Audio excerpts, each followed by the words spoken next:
75절의 말씀입니다. 마태복음 26장 57절로 75절의 말씀 한 절씩 교독하겠습니다. 예수를 잡은 자들이 그를 끌고 대제사장 가야바에게로 가니 거기 서기관과 장로들이 모여 있더라.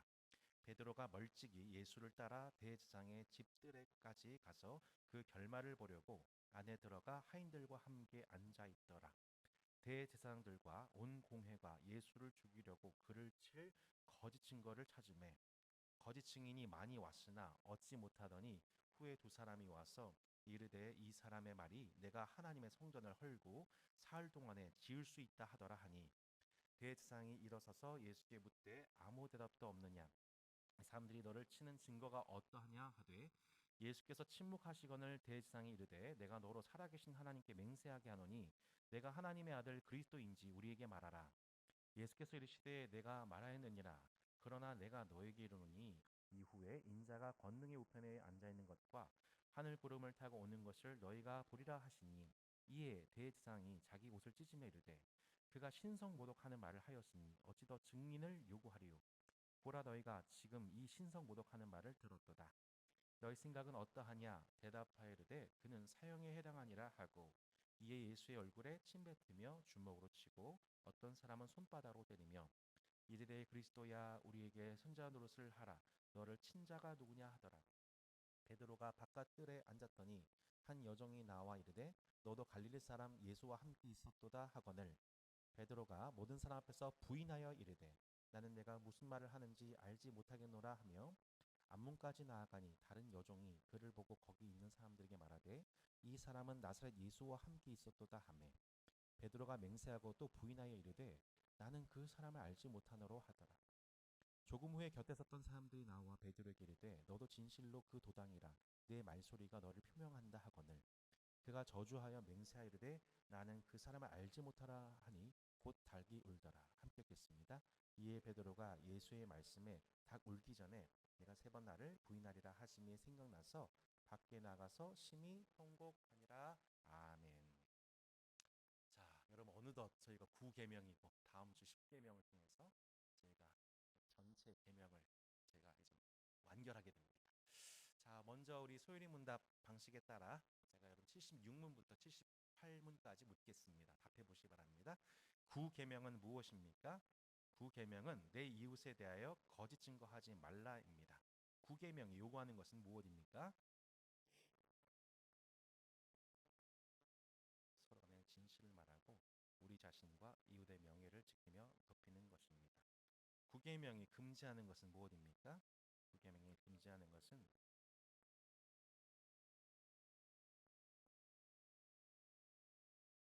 네, 명예를 손상시키는 것입니다. 내 이웃에 대하여 거짓 증거하지 말라 하는 10계명 중 10계명에 관한 말씀은 출애굽기 20장 16절에 나와 있죠. 근데 제가 오늘 미처 넣지 못하는데 이 출애굽기 20장 16절 곧 내 이웃에 대하여 거짓 증거하지 말라라고 하는 9가지 이 9번째 계명에 대해서 좀 부연 설명이 나와 있는 좀 증보판, 업그레이드판 설명이 나와 있습니다. 그게 어디냐면 신명기 말씀입니다. 신명기 19장 보시면 이 말씀을 조금 더 자세하게 이해할 수 있는 맥락이 19장에 나옵니다.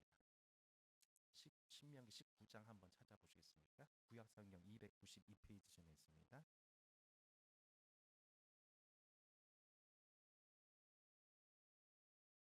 신명기 19장 15절부터 한번 눈으로 보십시오.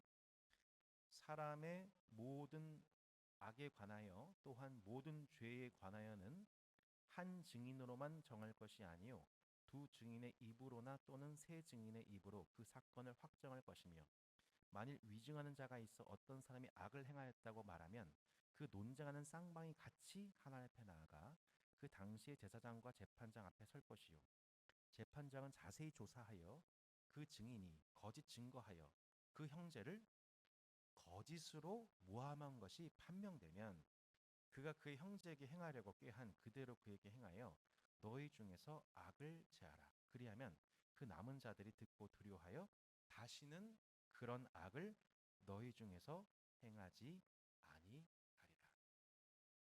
여러분 이 제9계명 내 이웃에 대하여 거짓 증거하지 말라라는 이 원문을 조금 찾아보면 이렇게 조금 원문상의 해석은 이렇습니다. 너의 이웃에 불리하게 거짓 증인으로 대답하지 말아라 이겁니다. 너의 이웃에게 불리하게 거짓 증인으로 대답하지 말아라. 뭐 오늘날로 치자면 위증죄, 뭐 무고죄, 뭐 사기죄에 해당되는 것들이겠지요. 그러니까 지금 이 제9계명은 우선 1차적으로 생각해 본다면 장차 세워지게 될 이스라엘의 12지파 공동체 내에서 그 12지파 공동체 내에서 얼마나 많은 그 법률상의 문제가 그 공동체 안에서 일어나지 않았겠습니까? 네. 사람들이 사는 곳이니까 당연히 누군가한테 손해를 끼치기도 하고 의도했든 의도하지 않았든 이 일에 대한 또한 이 경고와 또 교훈과 또 시정조치와 보상과 의의 판결과 이런 것들이 당시 신정국가 안에서 신정국가인 이스라엘 공동체 안에서 법률적으로 하나님께서 그들에게 시민법을 주셨다는 것을 보게 됩니다. 그리고 제9계명은 그러한 하나님의 공의가 그 이스라엘 12지파 공동체 가운데 이루어지는 과정 속에서 어쩔 수 없이 생기는 인간과 인간 사이의 서로 소송과 민사, 형사 소송들이 있지 않겠습니까? 그럼 지금 변호사님 보고 계셔가지고 상당히 긴장이 됐는데요. 예, 이런 일들이 있을 때마다 어떻게 하라는 거예요? 너의 이웃에게 불리하게 거짓 증인으로 대답하지 말아라 얘기를 하고 있는 거죠. 제가 이제 관련해서 오늘 이제 그 연구를 좀 하다가 여러분 그 필리핀에 지금 최근에 대통령으로 선출된 사람이 여러분 누군지 아십니까? 마르코스 주니어라고 하는 사람이에요. 제가 찾아보니까 마르코스 주니어라는 대통령이 그 아버지가 21년 동안 이 필리핀에서 장기 집권했던 마르코스라고 하는 아버지를 둔 아들이더군요. 근데 21년 동안 이 마르코스 그 아버지는 상당한 독재자로서 국민들한테 폭력 정치로, 공포 정치로 유명했던 사람입니다. 그래서 이 민주화 운동에 의해서 축출이 되었던 저 전례가 있었는데, 아니 어떻게 그 아들이 다시 그 나라의 왕이 대통령이 될 수 있었는가에 대해서 한 국민일보 사설을 찾아보니까 이런 기자가 이런 얘기 하더라고요. 그것은 가짜 뉴스의 힘 덕분이었다. 가짜 뉴스의 힘 덕분이었다. 21년 동안 아버지의 정치에 대해서 알지 못하는 다음 세대들로 하여금 아버지를 아름답게 미화하고 그 범죄 행위를 가리운 가짜 뉴스를 대량으로 SNS에 살포한 그 결과 다음 세대들은 그것을 그렇게 인식하게 되고 결국에는 마르코스 주니어에게 대량의 표를 던져주게 되었다라는 글을 본 적이 있습니다. 이해가 되시죠? 여러분 이것이 필리핀 얘기만은 아닙니다.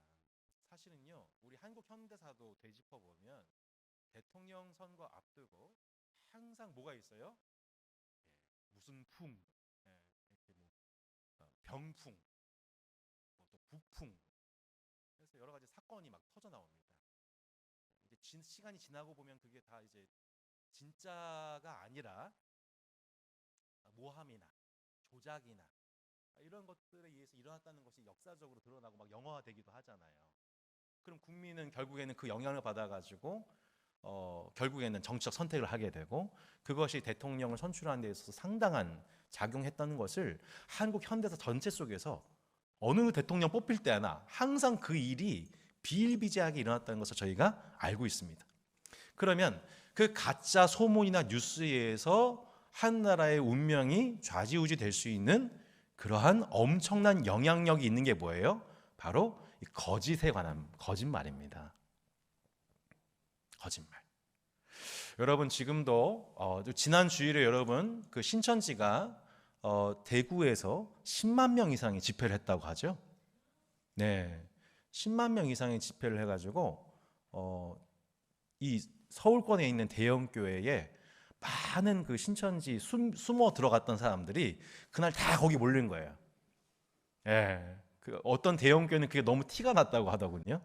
예, 그래서 신천지 강사가 뭐라고 하냐면 그 신천지 10만 명 집회할 때마다 계속 그때 빠지는 사람을 주목해봐야 된다고 이런 얘기 할 정도로 그렇습니다. 여러분 신천지가 그날 빼고 보통 교회 침투해서 들어와서 하는 일이 뭘까요? 거짓말입니다. 거짓말이에요. 예. 그 안에 들어와서 관계들을 어그러뜨리는, 여러분 한 나라의 운명도 거짓 뉴스 한 방이면 그렇게 영향을 미치게 되는데, 여러분 우리 안에서도 마찬가지입니다. 잘못된 정보가 우리 안에 입수가 되고 그것을 분별하지 못하게 되면 어떻게 될까요? 네. 결국에는 우리 관계가 무너지게 되고 공동체가 운명이 바뀌게 되는 길로 가겠지요. 여러분 이것에 대한 하나님의 말씀이 무엇입니까? 제9계명입니다. 내 이웃에 대하여 뭐 하지 말라? 거짓 증거하지 말라. 오늘 본문 우리 신명기 방금 19장 15절부터 20절에도 보면 하나님께서 한 사람의 증인만 세우지 않고 두세 사람 혹은 세 사람의 증인을 세우신 이유가 뭘까요? 그 중에 누가 있을 수 있기 때문에, 거짓 증인이 있을 수 있기 때문에. 제가 실제 성대 기독학생회에서 한 지체가 몰래 선교단체에 신천지로 잠입을 했었습니다. 새까맣게 몰랐어요. 평상시에 그냥 같이 예배하고 기도하고 찬송하고 있어서 전혀 티가 나지 않다가, 그것이 공동체 함께 있다 보니까 그것에 항상 민감하게 깨어있던 어떤 사람이 이 형제가 하는 활동들 통하여서 그것을 캐치하게 되었습니다. 그죠? 나머지는 그것을 모르고 있었는데 한 사람의 깨어있음을 말미암아 이 사람이 신천지라는 것을 알게 되고, 그것을 공동체에서 결국에는 7위 징계를 통해서 공동체 축출하게 되었었죠. 이런 이 이스라엘 공동체 안에서도 얼마든지 거짓 소문과 거짓 팩트가 확인되지 않은 그러한 뉴스로 말미암아 공동체가 무너질 수 있는 정황이 이스라엘 공동체 가운데 있었던 것이고, 하나님은 그 계명을 통하여서 그래서 어떻게 거짓이 공동체 안에 들어오지 않을 수 있게 하는가, 그것을 어떻게 분별하고 할 것인가에 관한 말씀을 내 이웃에 대하여 거짓 증거하지 말라라고 하는 교훈을 통하여서 하나님의 공의를 공동체 가운데 세웠다고 볼 수가 있는 것이죠. 그래서 오늘 이 말씀들을 우리가 하나하나 찾아보면서 어떻게 하면 우리도 마찬가지로 내 이웃에 대해서 거짓 증거하지 말라고 하신 이 말씀이 우리 가운데 구체적으로 어떻게 적용돼야 될지 약 7가지, 8가지 교훈을 우리가 받으려고 합니다. 첫 번째, 우리가 이 말씀을 받는다고 하는 것은 뭐냐면 진실의 보존과 증진에 기여한다는 것입니다. 시편 12편 말씀에 보면, 자, 한번 시편만 찾아볼까요?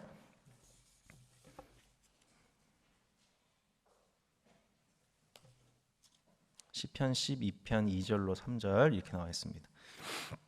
시편 한번 쭉 찾아보시기 바랍니다. 그들이 이웃에게 각기 뭐예요? 거짓을 말하며 아첨하는 입술과 두 마음으로 말하는도다. 여호와께서 모든 아첨하는 입술과 자랑하는 혀를 끊으시리니, 이렇게 나와 있죠. 네. 악인들의 활동이 뭐예요? 이웃에게 거짓을 말하는데요. 아첨하는 입술과 두 마음.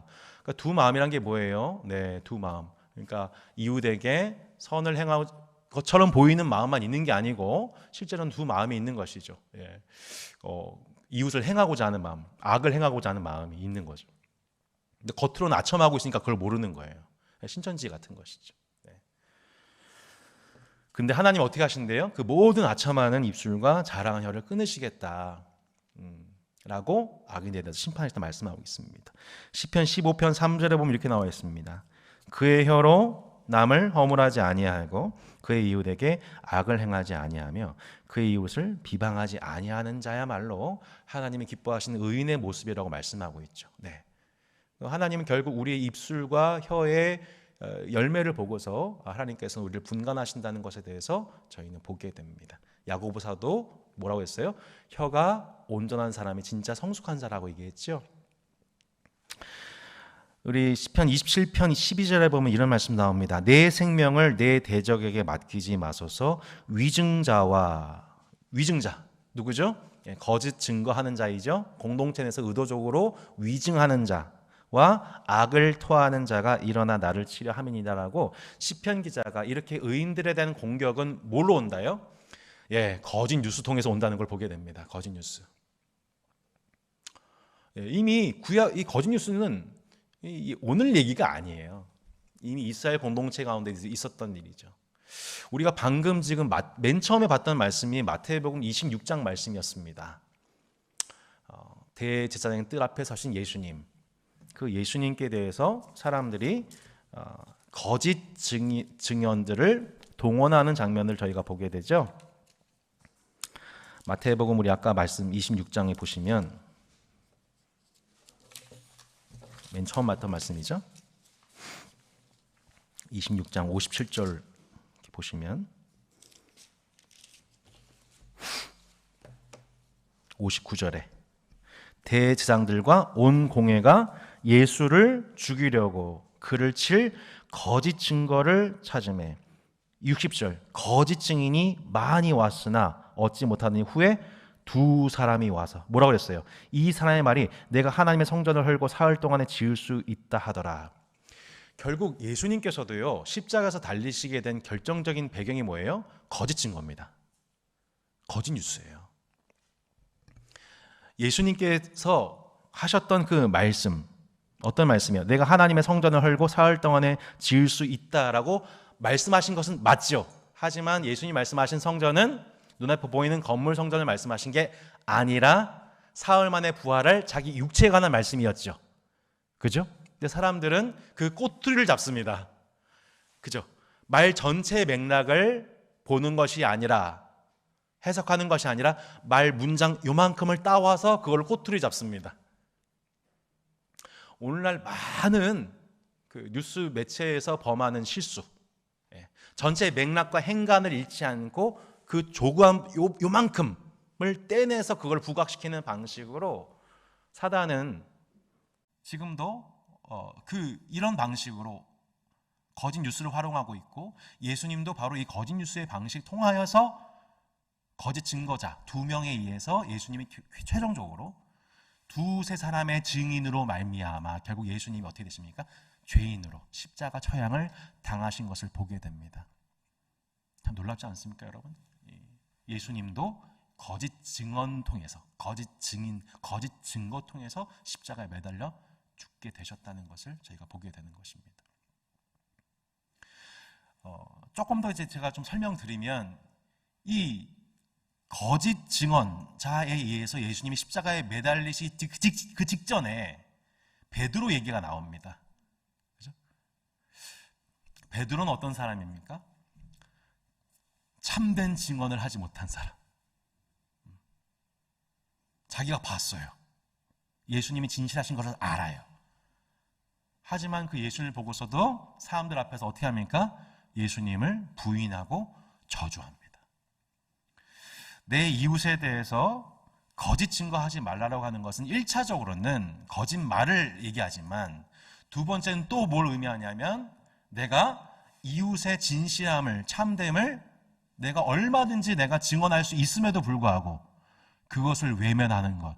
그게 또 뭐예요? 거짓 증거하는 거예요. 거짓 증거하는 거예요. 그것이. 우리 삶 속에 두 가지죠. 그죠? 네. 내가 상대방이 진실하고 참된데 내 개인적인 원한과 감정과 사사로움에 의해서 상대방에 대해서 해를 끼치는 마음과 언행을 통하여서 그 사람한테 데미지를 입히는 것, 이것을 경계하고 있고요. 두 번째로 소율이 문답통에서 우리한테 분명히 뭘 말씀하고 있냐면 뭐예요? 참된 사람에 대해서, 참된 사건에 대해서 증인이 필요한데, 증언자가 필요한데, 내가 증언자인데도 불구하고 그것을 진실을 말하지 않음을 통해 그 사람한테 피해를 끼치게 되면, 그 증언의 참됨이 드러나지 않게 되면 그것도 뭐예요? 그 계명을 어기는 거예요. 조금 더 말씀 보도록 하겠습니다. 자, 우리 스가랴서 8장 16절로 17절 말씀에 보면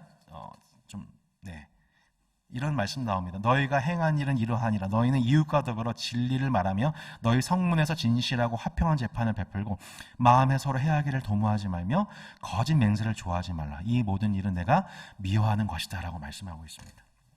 이렇게 우리는 이 진실을 지켜가기 위해서 두세 사람의 증인들을 세우셔서 거짓 증언을 방지하신 하나님의 그 공동체적 부르심을 순종하여서 우리 또한 그런 절차를 진행합니다. 실제로 교회에서도 교회에서도 그런 절차를 진행합니다. 어떤 한 형제가 죄를 범하게 됩니다. 그죠? 죄를 범하게 되면 어떤 절차를 진행하게 돼요? 그 죄에 대해서 알고 있는 사람이 직접 가가지고 그 사람이 권고합니다. 근데 말을 듣질 않아요. 그러면 증참하여서 그 형제에게 동일하게 그 죄를 묻습니다. 그래도 듣지 않으면 교회에 장로들을 청하여서 두세 사람의 증인들이 더해집니다. 그럼에도 듣지 않으면 어떻게 되는 거예요? 그 형제를 이방인처럼 여기라. 교회 출교를 명령하고 있습니다. 그게 마태복음에 나와 있는 원리인 것이죠. 그렇게 증인의 원리에 의해서, 교회는 항상 그렇게 증인의 원리에 의해서 거짓이 공동체 안에 들어오지 못하고 참이, 진실이 공동체 가운데 공의롭게 적용될 수 있도록, 그 원리는 구약에서나 또한 신약 교회에서나 마찬가지인 것입니다. 요한3서 1장 3절과 4절 말씀 한번 찾아보겠습니다. 요한3서 1장 3절과 4절 말씀에 보면 이런 말씀이 나와 있습니다.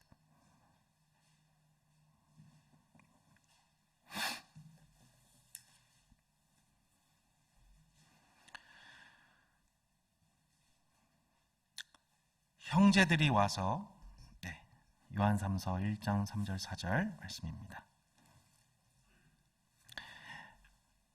형제들이 와서 내게 있는 진리를 증언하되 내가 진리 안에서 행한다 하니 내가 심히 기뻐하노라. 내가 내 자녀들이 진리 안에서 행한다 함을 듣는 것보다 더 기쁜 일이 없도다. 여기서 넌 누구냐면 가이오 장로입니다.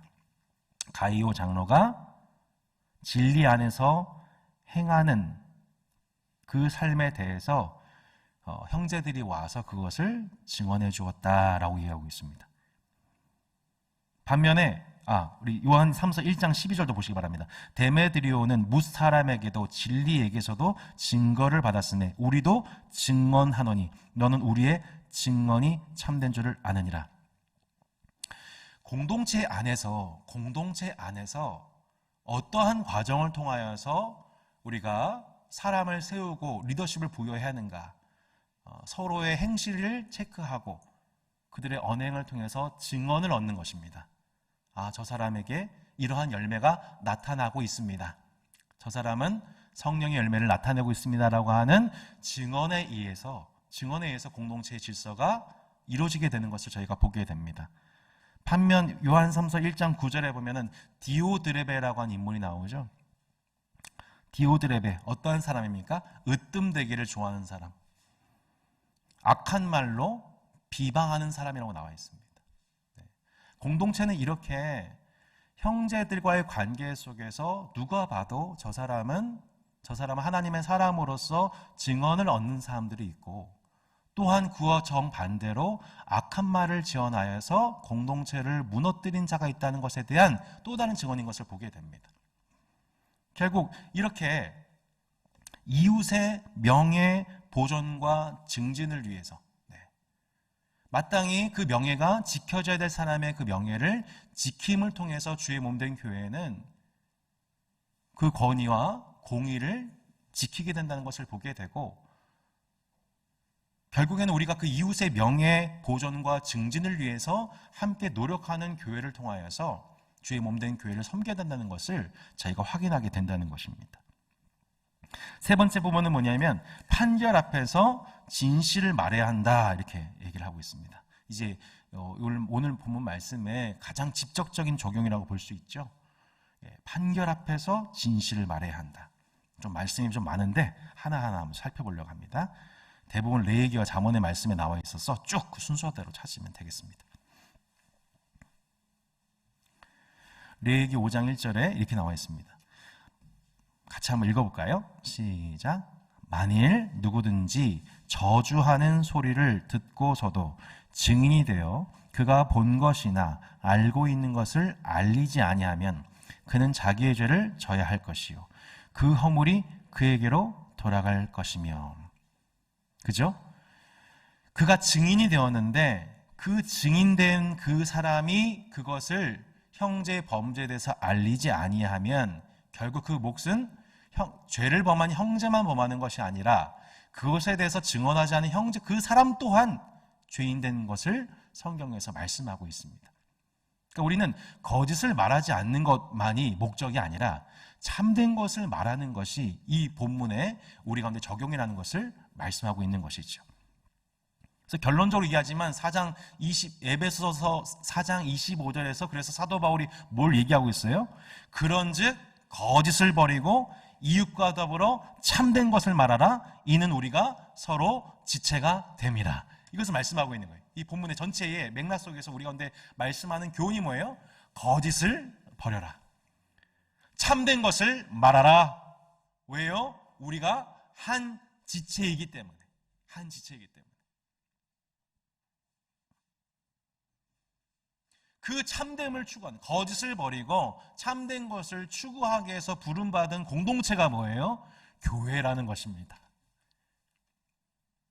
성도 여러분, 주의 몸된 교회가 그렇게 거짓을 버리고 참된 것을 말하는 몸으로서 여러분 우리 건강을 지켜갈 수 있기를 바랍니다.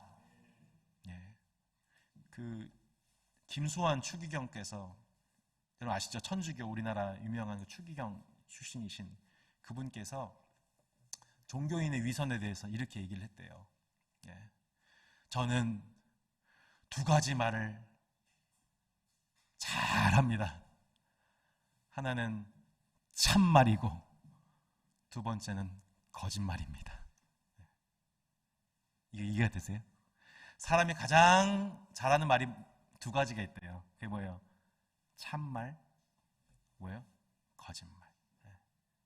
이게 인간이라는 거예요.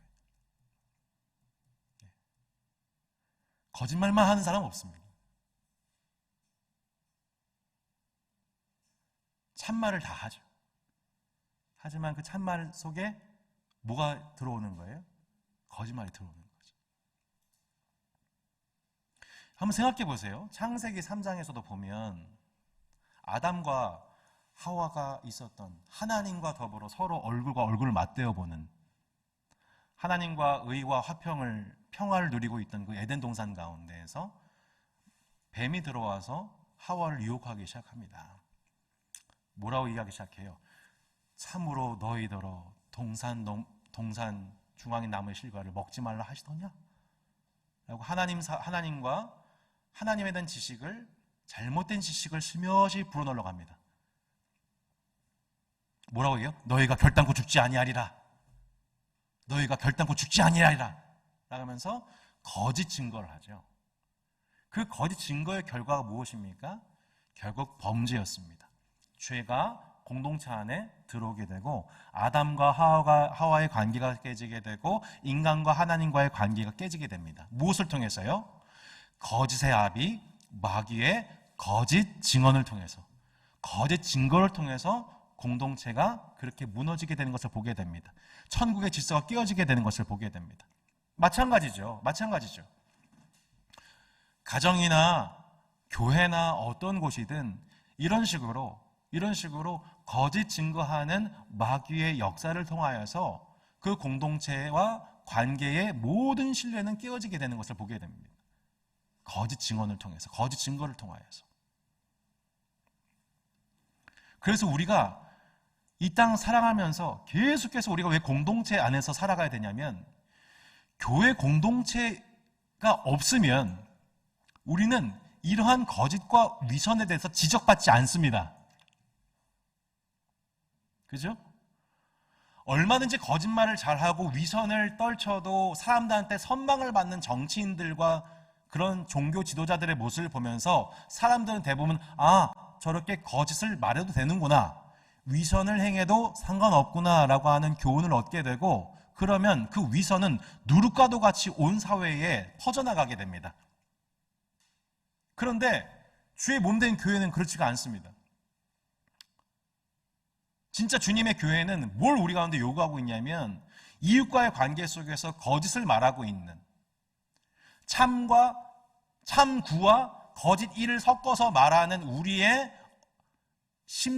사상과 우리의 심령을 감찰하시는 하나님께서 바로 그 죄에 대해서, 이웃에게 대하여 해를 끼치려고 하는, 악을 도모하려고 하는, 참을 거짓이라 하고 거짓을 참이라고 말하는 우리의 잘못된 의도와 사상을 하나님은 낱낱이 드러내시고 그 죄를 회개케 하시는 곳, 그것이 주의 몸된 교회의 권세인 줄로 믿습니다. 그래서 교회가 중요한 거예요. 교회 아니면 이 일을 감당할 길이 없어요. 위선의 문제에 대해서 죄를 지적하고 죄를 회개케 할 수 있는 곳. 복음서를 보십시오. 예수님께서 가장 분노하시고 그 죄를 지적하셨던 그 죄는 결국 위선의 문제입니다. 거짓을 말하나 실제로는 참된 것과 거짓 것을 같이 얘기하면서 자기가 의롭다고 생각하는, 자신이 거룩하다 생각하는, 선하다 생각하는 것. 그런 실수를 가장 많이 범하기 쉬운 사람이 저이고요. 또 여러분 교회 생활 오래 하신 분들입니다. 하나님에 대한 지식, 성경의 지식이 되게 많거든요. 근데 그거를 많이 알고 있다고 해서, 말한다고 해서 우리가 그 말씀을 따르고 있는 건 아닙니다. 착각하면 안 되죠. 아멘이시죠? 내가 성경을 말하고 있다고 해서 거룩한 게 아니에요. 성경을 언급한 건 마귀도 해요, 여러분. 귀신도 떠들어요. 우리의 마음과 생각을 감찰하신 하나님 앞에 내가 지금 이웃에 대한 나의 마음이 결국에는 내 마음에 있는 것이 입으로 나오기 마련인데 그 이웃에 대한 나의 마음이 어떠한가? 그 이웃에 대한 사사로운 감정으로 인해서 참된 저 사람에 대해서 거짓 증언하거나 그 사람을 모욕하거나 명예를 의도적으로 깎아내리거나 있지도 않은 일을 부풀리거나 그런 일을 즐겨하고 문화화하고 습관화하면 그것은 성경에 말씀하는 분명한 이것은 거짓 증거다. 이웃에 대해서 해를 끼치고 켈빈은 그것에 대해서 뭐라고 얘기했냐면 뒷정이 켈빈의 주석이 나와 있죠. 켈빈의 십계명 설교 중에 이렇게 나와 있습니다. 따라서 이와 관련하여 우선적으로 유념해 두어야 할 사항은 우리들이 부득이한 상황에서 다른 사람에 대한 어떤 판단을 내려야 할 경우에 우리들의 거짓 진술이나 거짓말이나 혹은 위증 등으로 인해 우리가 그들의 명예와 이익을 보호해 줘야 할 사람들에게 도리어 해를 입혀서는 안 된다는 사실입니다. 즉 자기 이웃에 대하여 거짓 증거한 사람은 누구나 뭐예요? 그 이웃을 죽인 것 같다는 거예요. 아까 말씀드렸죠. 거짓 뉴스 한번 퍼지면요 나라의 운명이 바뀌어요. 지금 얼마 전에 그 뉴스가 떴더군요. 김건모 씨가 성폭행한 것이 결국 무혐의로 됐답니다. 그게 만약에 정말 무혐의라면 2년 8개월 동안 성폭행 범으로 몰려서 그 연예인으로서 결혼을 앞두고 있었던 그 아내 되실 분과 또한 김건모 씨 미운 오리 새끼 나왔던 그 어머님 2년 8개월 동안 성폭행을 범한 연예인이라고 받았던 어마어마한 그 명예훼손. 이건 돌이킬 수가 없는 겁니다. 이건 거의 죽음과도 같은 것입니다. 한 가지 예시입니다. 이거는 저 이제 지켜봐야 되겠지만 예를 들어서 그렇게 죄가 없는 자, 무죄한 이웃의 피를 흘리는 죄. 시편 51편에 보면 다윗이 그렇게 노래하잖아요. 피 흘린 죄에서 나를 정결케 해달라고. 피 흘린 죄에서.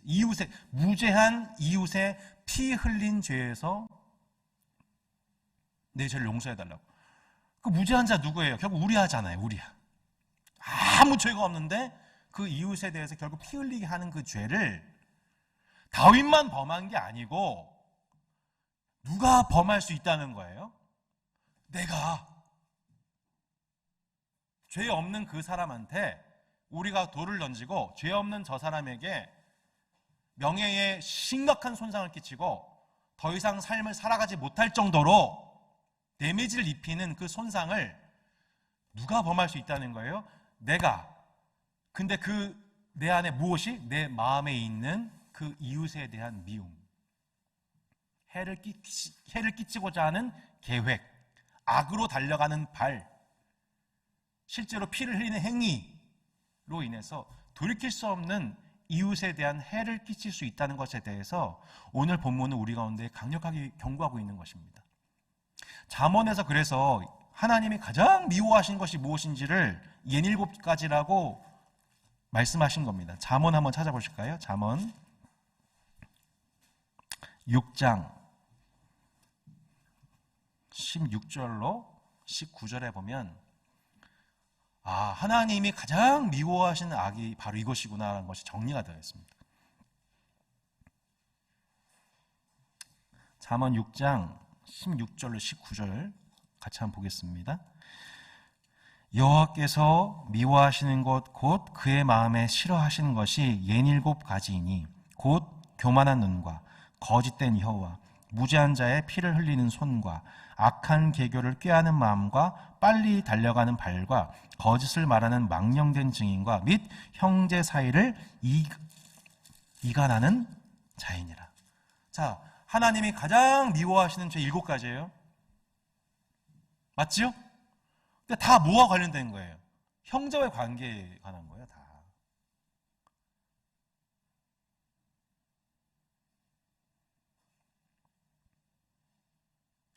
형제를 보면서 마음에 눈에 교만함. 저 사람 나보다 못한 사람이지. 사회적 신분에 의해서, 학력에 의해서, 재산에 의해서, 외모에 의해서, 문화에 의해서 신분을 차별하는 거예요. 나는 저 사람보다 낫다. 나는 우월감을 갖는 거죠. 나는 말씀 많이 알고 있다. 나는 교회 생활 많이 하고 있다. 그 교만한 눈. 두 번째가 뭡니까? 거짓된 혀죠. 거짓된 혀는 100% 거짓말만 하는 혀가 아니에요. 참된 것을 말하면서 동시에 거짓을 섞는 거죠. 거기서 이제 우리 위선이 들어오는 게 되는 겁니다. 거짓된 혀. 세 번째가 뭡니까? 무죄한 자의 피를 흘리는 손. 다윗의 손이었죠. 악한 계교를 꾀하는 마음. 자신의 이익을 위해서, 정당함을 위해서 이웃에게 그 죄를 돌리는 거예요. 우리가 왜 자꾸 핑계해요? 우리는 자기 의를 사랑하거든요. 인간은 자기 의를 사랑해요. 그죠? 가만히 있으면 우리가 사랑하는 게 뭐냐면 자기 의예요. 공의가 아니에요. 공의를 사랑하지 않고 자기의 의를 사랑해요. 그래서 어떻게 해요? 남한테 핑계 대는 거예요. 저 사람 때문에 내가 먹은 거예요. 저 사람 때문에, 하와 때문에 내가 따먹은 거예요. 뱀이 나를 깨물어 먹은 거예요. 다 변명부터 하죠. 그 인간의 모습이 왜요?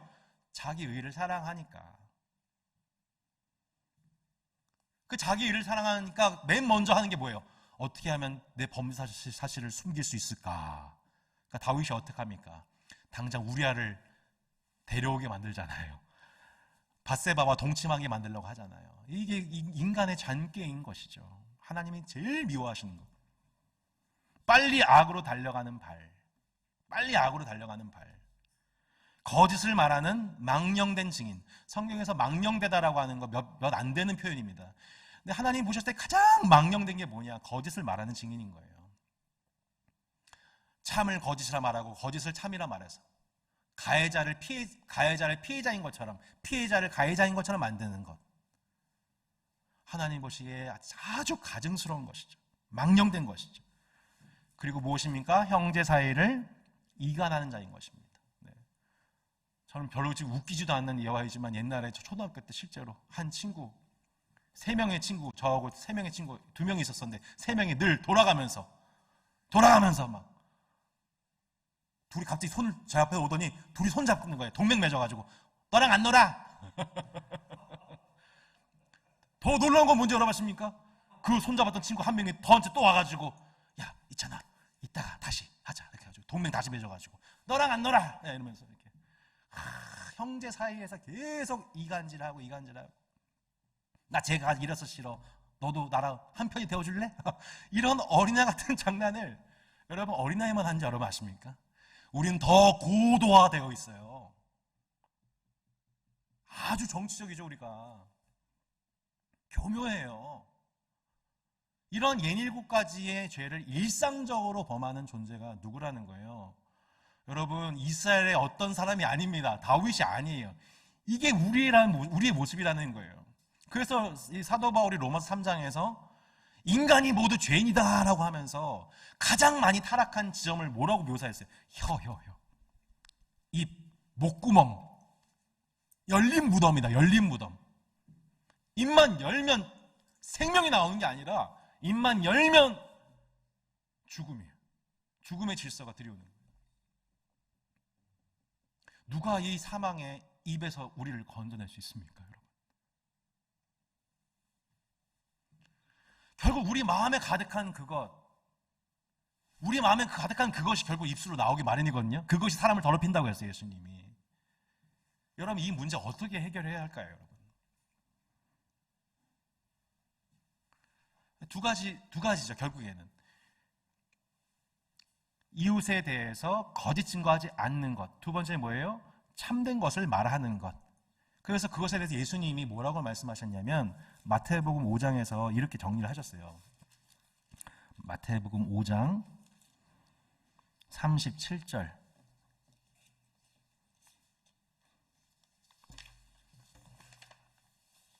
37절에 보면 이렇게 말씀합니다. 같이 한번 읽어보겠습니다. 시작. 오직 너희 말은 옳다 옳다 아니라 아니라 하라. 이에서 지나는 것은 악으로부터 나느니라. 아멘. 우리 안에 악이 있어요. 그 악은 어떻게 우리 가운데 하고 있냐면 옳은 것을 옳다고 얘기하고 아닌 것은 아니라고 하는 방향으로 가지 않게 하고 옳아도 아니라고 얘기하고 아니어도 옳다라고 얘기하게 하는 것이 우리 속에 악이래요. 저는 제 모습 보게 됩니다. 여기서 세상 그렇구나. 나도 그렇구나. 나도 사람을 살피다가 분위기를 살피다가 옳은 것을 옳다고 얘기하지 못하고 그냥 넘어가기도 하고 덮어보기도 하고 나보다 좀 더 힘이 있는 사람 앞에서는 아첨하기도 하고 넘기기도 하고 이것이야말로 이웃에 대해서 거짓 증거하지 말아라고 하신 그 말씀에 대한 우리 일상 속에서 일상적으로 언어 생활 중에 범하는 죄악이구나. 매우 일상화되어 있는 범죄이며 이러한 모습이 내 자신을 교회를 오래 다닐수록 위선적인 그리스도인으로 만들고 그 위선적인 교회의 모습을 통해서 한 사회조차도 위선의 죄악에 대해서 우리가 거스를 수 없게 되는 위선자를 낳는 위선을 낳는 교회와 사회의 모습으로 나아가게 되는 것을 방지하시기 위해 주님은 내 이웃에 대하여 거짓 증거하지 말라라고 말씀하셨다는 것을 저희가 보게 됩니다. 성도 여러분, 우리가 제9계명의 말씀을 통해서 옳다, 옳다, 아니다, 아니다 라고 말할 수 있는 용기와 분별력이 회복되기를 소망합니다. 결론적으로 제가 오늘 좀 강의가 이렇게 이쪽 저쪽 많이 왔다 갔다 하죠? 예. 조금 정리하고 이제 마지막 결론을 맺도록 하겠습니다. 결국 우리에게 요구하는 바가 한 7가지 정도가 됩니다. 첫 번째, 진실의 보존과 증진에 기여하는 것. 두 번째는 이웃의 명예 보존과 증진에 기여하는 것. 이웃의 명예가 부당하게 침해를 받고 있을 때 그것에 대해서 진실의 편에서 이웃의 명예를 지키는 방향으로 우리 삶을 기여해야 된다. 세 번째, 판결 앞에서 진실을 말해야 한다. 네 번째, 이웃을 사랑으로 너구리 대해야 한다. 다섯 번째, 고자질하고 아첨하고 중상한 자를 멀리하라고 나와 있습니다. 네, 말을 들을 필요가 없습니다. 필요시 자신의 명성을 사랑하고 보호해야 됩니다. 예수님도 말씀하시죠. 예수님도 범죄의 집단 앞에서 자신을 변호하십니다. 예, 자신을 증거하세요. 7번째, 무엇이든지 참되고 정직하고 사랑스럽고 좋은 평이 있는 것들을 살피고 실천한다고 말씀하고 있습니다. 여러분 요한복음 8장 한번 보시겠습니까? 요한복음 8장에 보면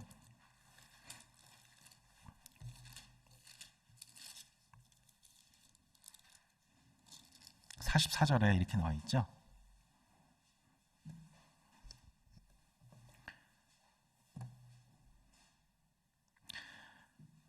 요한복음 8장 44절에 이렇게 나와 있습니다. 같이 한번 보겠습니다. 너희는 너희 아비 마귀에게서 났으니 너희 아비의 욕심대로 너희도 행하고자 하느니라. 그는 처음부터 살인한 자요 진리가 그 속에 없으므로 진리에 서지 못하고 거짓을 말할 때마다 제 것으로 말하다니 이는 그가 거짓말쟁이요 거짓의 아비가 되었습니다. 여러분 이게 나와 있죠? 거짓을 말할 때마다 제 것으로 말하나니. 여러분 거짓 뉴스의 원조가 마귀입니다. 거짓 뉴스의 원조가 마귀예요. 심지어 하나님 말씀도 인용해서 아니 시편 말씀이 이렇게 나와 있는데 한번 띄어내려 보지 그래. 시편 91편 말씀을 인용해서 예수님을 유혹합니다. 우리가 지성적으로 얼마나 이 마귀의 논리를 분별하기 위해서 지성적으로 노력했는지 모릅니다. 마귀는 어떤 존재예요? 네. 처음부터 살인한 자예요. 어떻게 살인한 자예요? 말입니다. 거짓말이에요. 거짓을 통해서 사람을 살인하고자 하는 자. 이게 마귀예요. 그 속에 진리가 없어요. 진리에 서지 못해요. 거짓을 말할 때마다 제 것으로 말해요. 그가 거짓말쟁이, 거짓의 아비라는 것이죠. 근데 우리가 죄를 범한 그 순간 이 거짓의 아비를 섬기는 아들, 딸들이 되었던 것입니다. 우리가 왜 이렇게 거짓말을 잘하나? 말만 하면 거짓말인가? 예. 어떤 책을 보니까요, 인간이 하루에 하여튼 뭐 정말 셀 수도 없이 뭐 1시간에 뭐 수십 번 그냥 이건 기본이래요. 예. 그냥 말만 하면 다 거짓말인 거예요. 자기 방어하는. 계속 위선적으로 변하는 거예요. 말하면서 말을 할수록 더 위선적으로 변하는 거예요. 제가 얼마나 참 불쌍한 인생입니까? 이게 그럴 가능성이 제일 높은 사람이니. 근데 이게 저만 그런 게 아니고 이게 모든 인간이 다 누구에서 났다는 거예요? 아비 마귀에게서 났다는 거예요. 우리가 왜 이렇게 거짓말을 잘하나? 왜 이렇게 거짓말에 능숙하고 길들여져 있나? 우리 입술이 태어난 게 마귀에게서 태어난 존재들이라는 얘기를 하고 있는 거예요. 이렇게.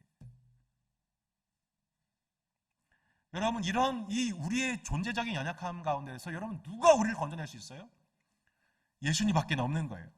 요한복음에서 보면 예수님이 이런 말씀을 하십니다. 예수님께서 맨 마지막에 말씀 나와 있죠? 18장 37절 복음입니다.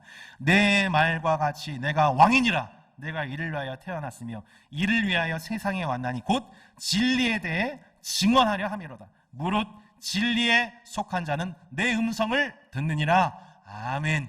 여러분 요한복음에서 뭘 얘기하고 있어요? 요한복음은 증언의 책이에요. 증언의 책. 하나님에 대해서 증언하시는 분이 누구예요? 예수님이세요. 그 예수님에 대해서 누가 증언해요? 세례 요한이 증언해요. 사도 요한이 증언해요. 얘가 이 책을 통해서 기록하였다.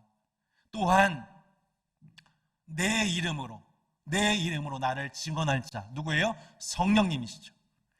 끊임없이 아버지께서 예수님을 증언하시고 성령님이 예수님을 증언하시고 예수님은 아버지를 증언하시고 제자들은 예수님을 증언하고 사도 요한은 글로써 증언하여서 마침내 진리에 대해서 가리워져 있던 제자들이 뭐라고 백해? 맨 마지막에 도마가 주는 그리스도시고 나의 주님이시고 나의 하나님이십니다. 진실로 주님은 나의 주님이시고 나의 하나님이십니다. 라고 그 증언을 받고 마침내 진실을 분별하게 됩니다. 할렐루야. 예. 그 증언이에요. 그 증언. 참에 대해서 증언하신 분 누구예요? 예수님. 그 예수님을 증언하시는 성령님. 그 예수님과 성령님을 통하여서 우리가 하나님 아버지에 대한 확실한 증언을 얻게 된 것입니다. 우리는 성경 통해서 하나님에 대한 확실한 증언을 얻게 된 줄로 믿습니다. 여러분 우리의 믿음이 왜 흐리멍텅해요?